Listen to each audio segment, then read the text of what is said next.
Hi, I'm Michelle Lamont with 1000traveltips.com. Speaking to Matthew Klint, and we're going to learn about seat selfies. They are a no-no. Upgrades, airlines, and some really good in-flight food. Thank you so much for stopping by and chatting with us today. I appreciate your time. My pleasure.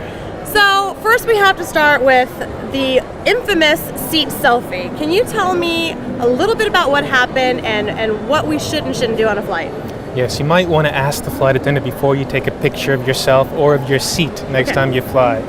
I was on a United flight from New York to Istanbul, and they had these nice new business class seats. So I held up my iPhone to take a picture of the seat.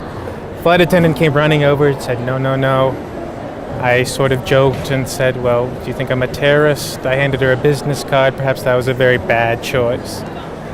So she disappears. A few minutes later, customer service rep comes on board, says the flight crew is not comfortable with you on board.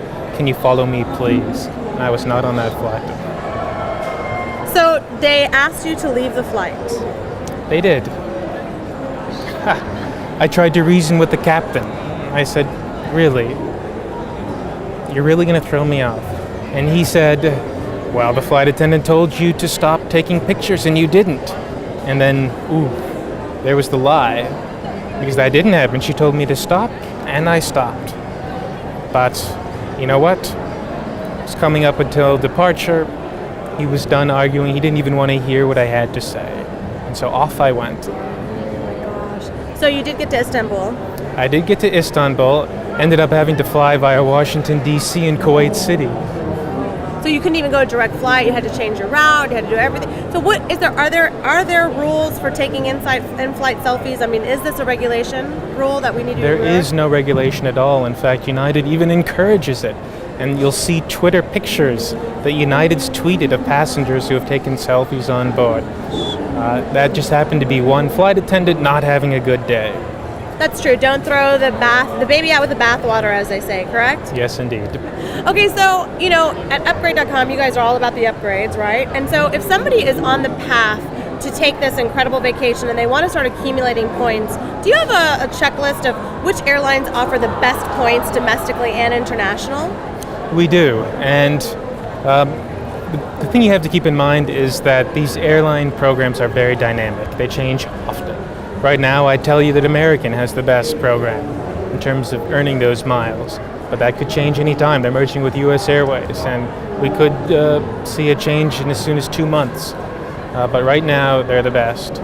You want to look at, when you're thinking about who you want to fly domestically, you might want to be thinking about your international redemptions and who you want to fly with internationally as well.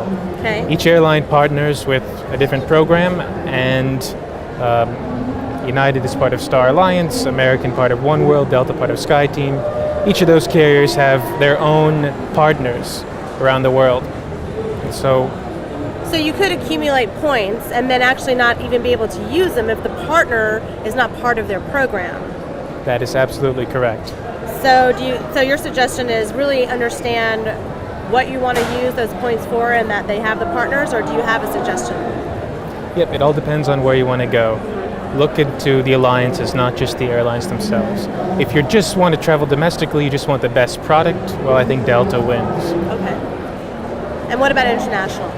International, I mean, the most loved carriers are Singapore Airlines, Cathay Pacific going to Asia, or Virgin, or Lufthansa, say, Swiss Air going to Europe.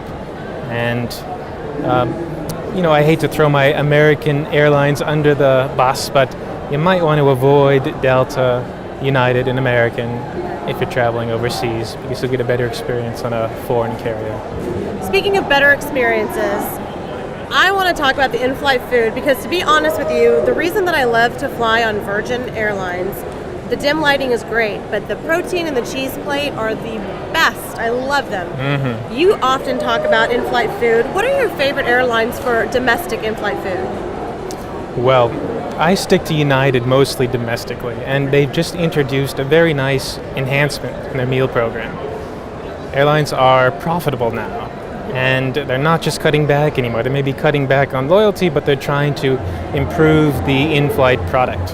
United, for example, has a very nice new meal service where you can get lobster, macaroni, and cheese, very nice salmon on domestic flights, which is a significant upgrade from what they offered just last month.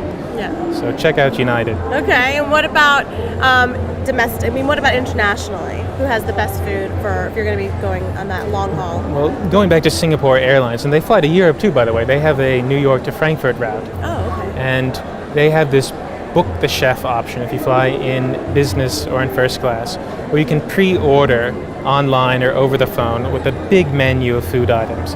And we're talking really good restaurant-style quality food.